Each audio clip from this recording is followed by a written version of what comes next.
everyone, it's Andy from Hobby Headquarters, and I have an exciting new kit to share with you today. Today we're going to be looking at this kit right here. This is the 48 scale Messerschmitt Bf109 G-6 late production.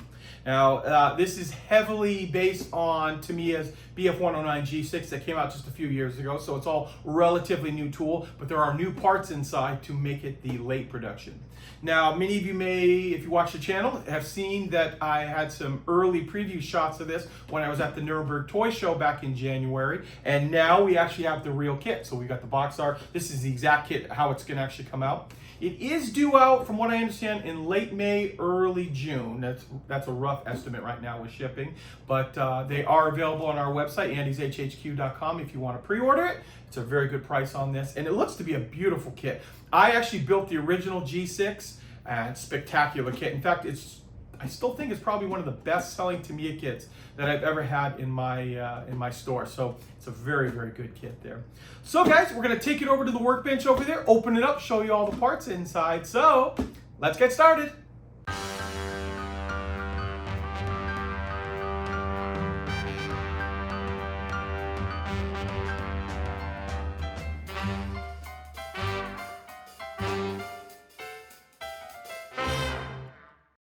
Okay, let's jump right in and take a look at this beautiful new kit from Tamiya.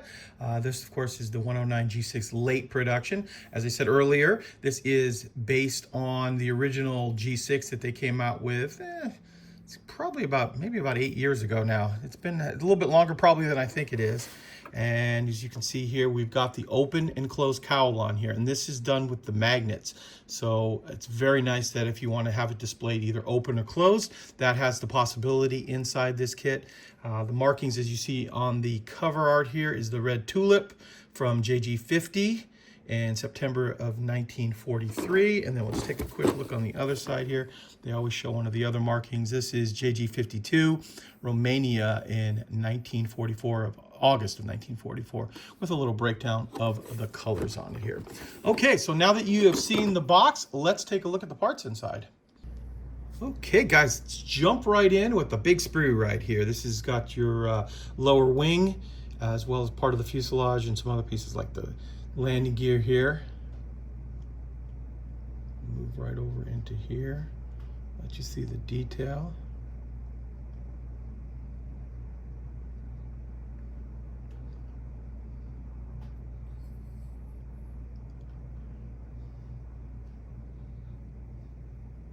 A funny little story on this too is I remember when this kit first got announced, the original G6. Now I'm talking about the few people would come and go, oh, why is Tamiya doing a 109, a Messerschmitt 109? There's so many of them on the market.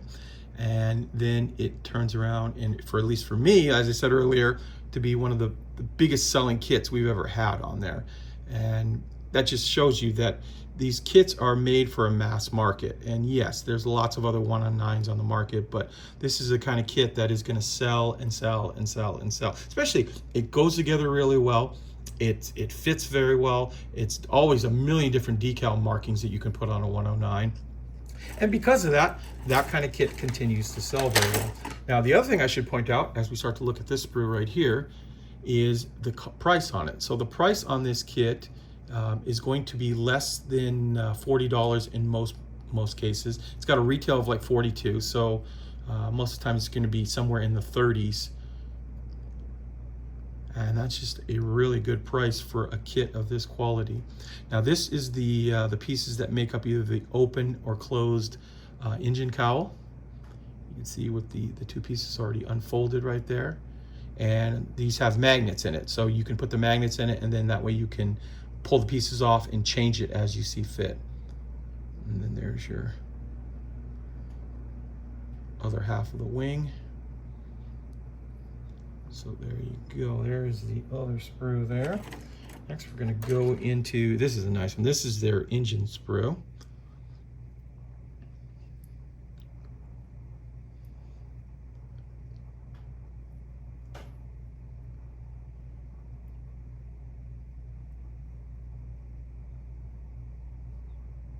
Different air intakes right there. Got a couple of MGs. And this is the parts for the cradle that hold the engine in place. Mount it to the fuselage. Got your exhaust there.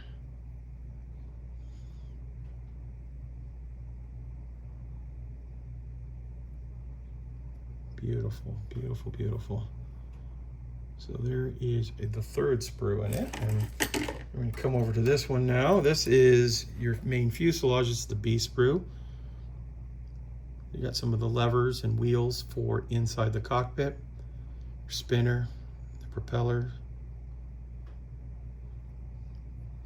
and parts of the cockpit. Now the way this is right here, so you see the fuselage right here, it's got this long extension right here, and that is the way Tamiya made this, so you can mount the engine around this, build the engine around it, that way it's firmly attached to the main fuselage. Makes a nice sturdy build. I'll get nice and tight here.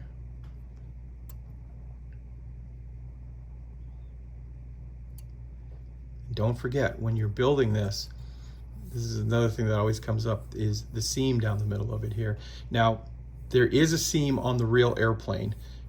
It is slightly off center, but a lot of times you can just leave the seam in the top there, and it looks pretty accurate to what the real airplane would be.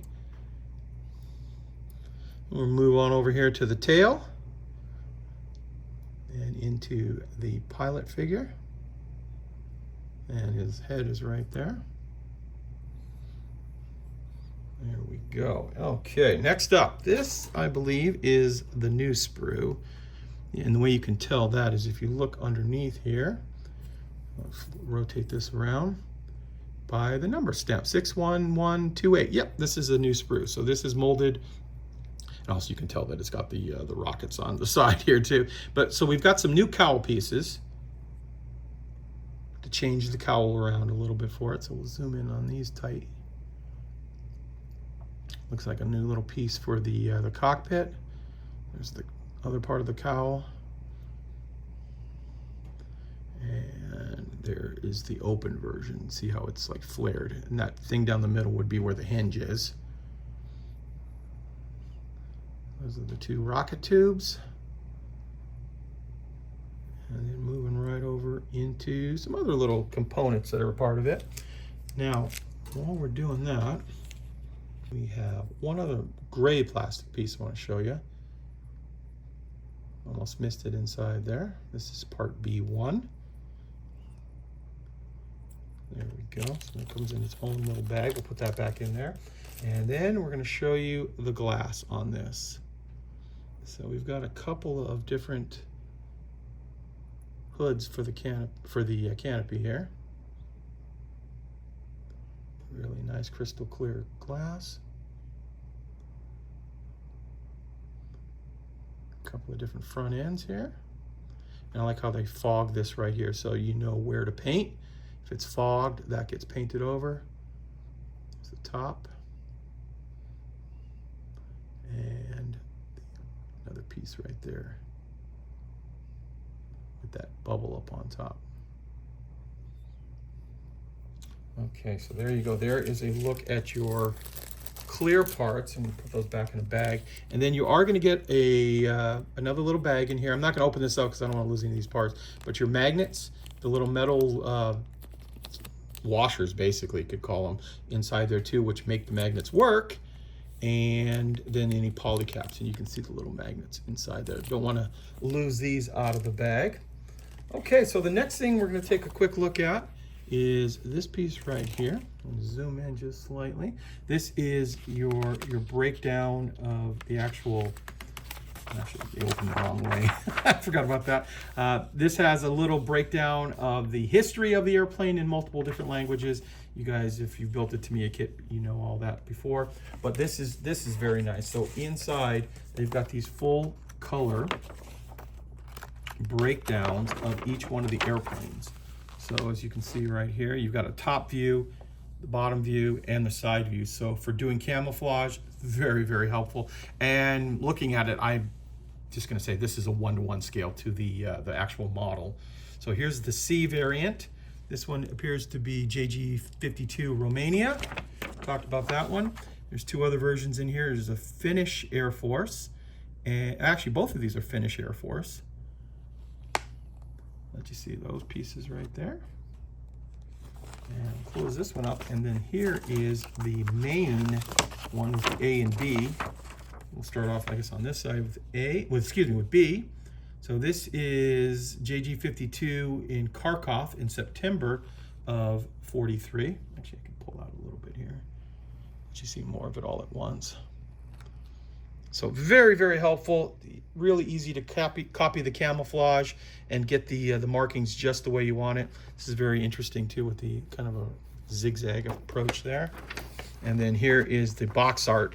This is, like we said, JG50, a September of 43, with the red tulip on it there.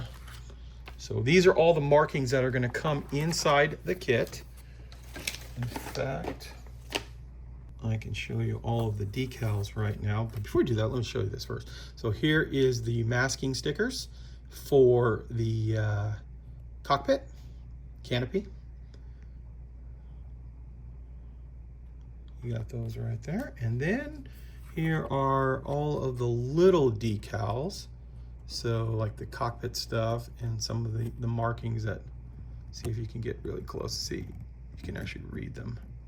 Yeah, so they're actually readable.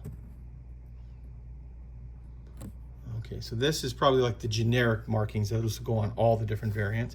And then we come over here to the decals for the different, this is Finnish Air Force, German, of course, and then this is the red tulip, and then the spinner, which is, breaking it apart like that actually does make it a lot easier to go on the front. There we go. So there is a look at the different decals. And now what I'm doing is going to stop the camera and set up the instructions so you guys can see how the whole kit goes together. Okay, and here are those instructions. And I'll just be quiet for a couple of seconds here and let you go see how they work to put this together. And of course, there's paint call outs on each one of the pages as well as you do the cockpit.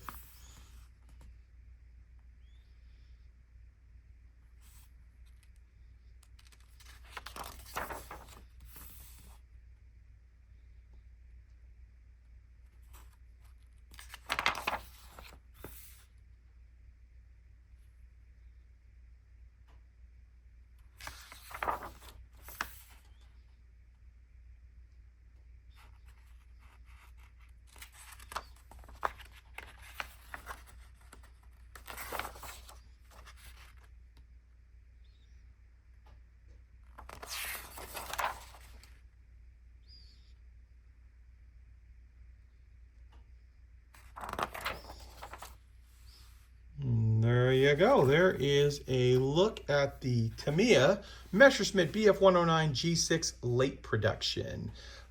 This kit should be available, from what we understand, in early June here in the United States. Well, there you go, guys. There is a look at Tamiya's brand new 48 scale Messerschmitt Bf109 G6 late production. As I said earlier, the kit is due out in late May, early June. So keep an eye out for that if you're interested in this. It looks to be a beautiful kit. Like I said, it's heavily based on the original G6 that they came out with, and that was a spectacular kit to put together. I actually have a build video of that. If you go back a few years on that, if you want to see that one go together, you can check it out on YouTube there. So guys, I want to take this opportunity to thank you as always for watching, and please stay tuned because I have many more videos coming.